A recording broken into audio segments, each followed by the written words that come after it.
नमस्कार बालमित्रांनो. आज 11 नोव्हेंबर 2021 मौलाना अबुल कलाम आझाद यांचा जन्मदिवस. मौलाना अबुल कलाम आझाद हे स्वतंत्र भारताचे शिक्षण मंत्री होते. इंग्रजांना मी सत्ताधारी मानित नाही तर त्यांना विनंती का करू, हे उद्गार मौलाना आझाद यांना इंग्रजांनी अहमदनगर येथे तुरुंगात ठेवले होते त्यावेळी त्यांनी काढले. मौलाना आझाद यांच्या पत्नीचे निधन झाले होते. इंग्रजांनी त्यांना निरोप दिला की पत्नीच्या दफनविधीसाठी आम्ही तुम्हाला सोडू, पण तुम्ही तसे विनंतीपत्र इंग्रज सरकारला द्या. त्यावेळी मौलाना आझाद यांनी इंग्रजांना असे बाणेदार उत्तर दिले. मौलाना आझाद यांचा जन्म 11 नोव्हेंबर 1888 रोजी सौदी अरेबिया या देशातील पवित्र भूमी मक्का येथे झाला. त्यांचे वडील मौलाना खैरुद्दीन हे धर्मगुरू होते. ही भूमी मौलाना खैरुद्दीन यांना न मानवल्याने ते आपल्या कुटुंबासह भारतात आले आणि त्यांनी कोलकाता शहरात वास्तव्य केले.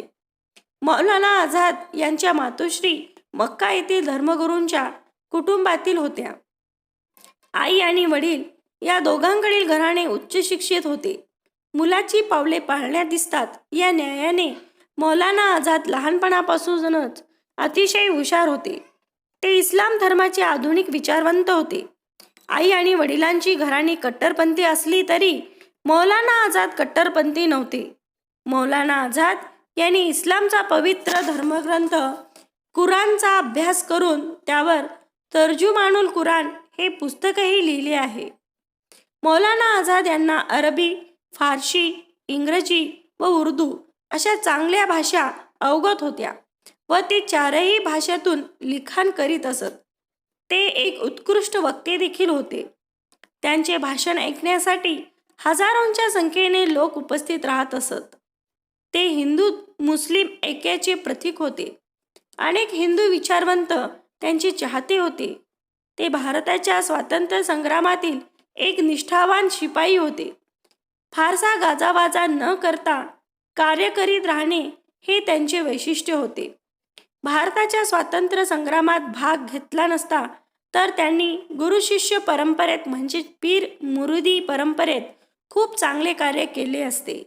त्यांच्या गळ्यात असणाऱ्या स्वरगंगेत लोक वाहून जात असत. परंतु संगीत क्षेत्रातही न रमता Mahatma Gandhi, Pandit Jawaharlal Nehru, doctor Rajendra Prasad, Annie Besant, Lal Bahadur Shastri, Vithalbhai Patel यांच्या समवेत भारतीय स्वातंत्र्य लढ्यात त्यांनी उडी घेतली. सुरुवातीला ते सर सय्यद यांच्या विचाराने भारावलेले होते, परंतु सर सय्यद यांनी इंग्रजांशी मैत्री केल्यामुळे प्रखर राष्ट्रवादी असलेल्या मौलाना आझाद यांनी त्यांच्याशी नाते तोडले. भारत हा आपला देश आहे, त्यावर परकीयांचा ताबा ही दडपशाही आहे, अशी त्यांची भूमिका होती. भारतावर स्वकीयांचीच सत्ता हवी असे त्यांचे मत होते.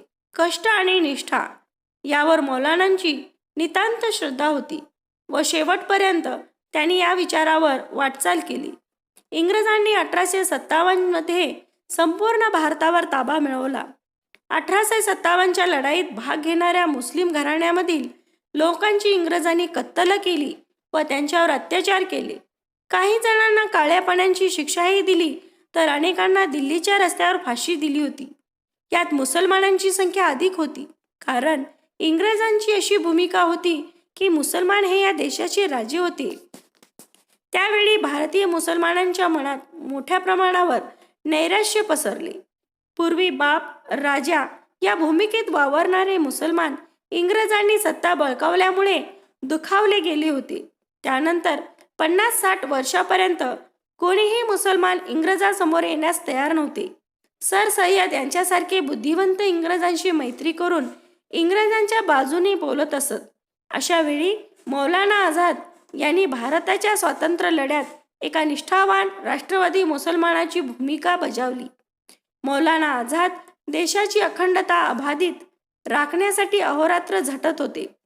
महात्मा गांधीजी यांच्याशी चर्चा केल्यानंतर त्यांनी देशाचे विभाजन स्वीकारले, पण जे मुसलमान भारत सोडून पाकिस्तानला स्थलांतरित होत होते मौलाना आझादांनी विरोध केला होता. मौलाना हे हिंदू मुस्लिम ऐक्याचे सच्चे प्रतीक होते. सन 1947 मध्ये भारताला स्वातंत्र्य मिळाले. पंडित जवाहरलाल नेहरूंनी मौलानाकडे शिक्षण मंत्रालयाचे काम सोपवले व ते स्वतंत्र भारताचे पहिले शिक्षण मंत्री झाले. त्यांनी त्या काळी अत्यंत बिकट परिस्थितीतही भारतात शिक्षणाचा प्रसार व प्रचार उत्तम प्रकारे राबवला. मौलाना आझाद यांना युरोपच्या तत्कालीन समस्याचे चांगले ज्ञान होते.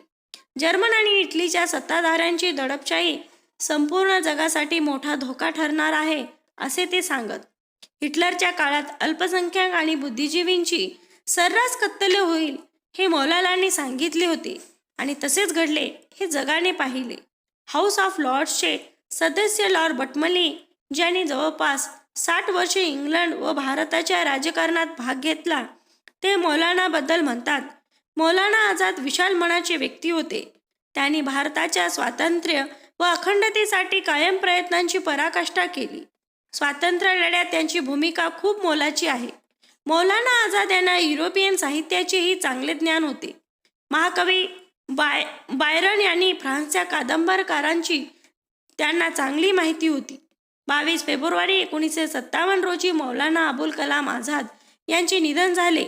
मौलाना आझाद यांच्या कार्याची दखल महाराष्ट्रानेही घेतली आहे. शरद पवार यांनी मौलाना आझाद यांच्या नावाने वित्तसंस्था उभारली आहे. या वित्तसंस्थेच्या वतीने महाराष्ट्रातील अल्पसंख्याक विशेषतः मुस्लिम समाजातील गरीब व्यावसायिकांना आर्थिक मदत होत आहे. हजारो अल्पसंख्याक विद्यार्थ्यांना शिक्षणासाठी शिष्यवृत्ती दिली जात आहे. इतर राज्यातही मौलाना आझादांच्या स्मृतिप्रित्यर्थ अनेक प्रकल्प राबवण्यात येत आहेत. हैदराबाद येथे मौलाना आझाद मुक्त विद्यापीठ उभारण्यात आले आहे. केंद्र सरकारने 1992 मध्ये मौलाना आझाद यांना मरणोत्तर भारतरत्न किताब प्रदान केला.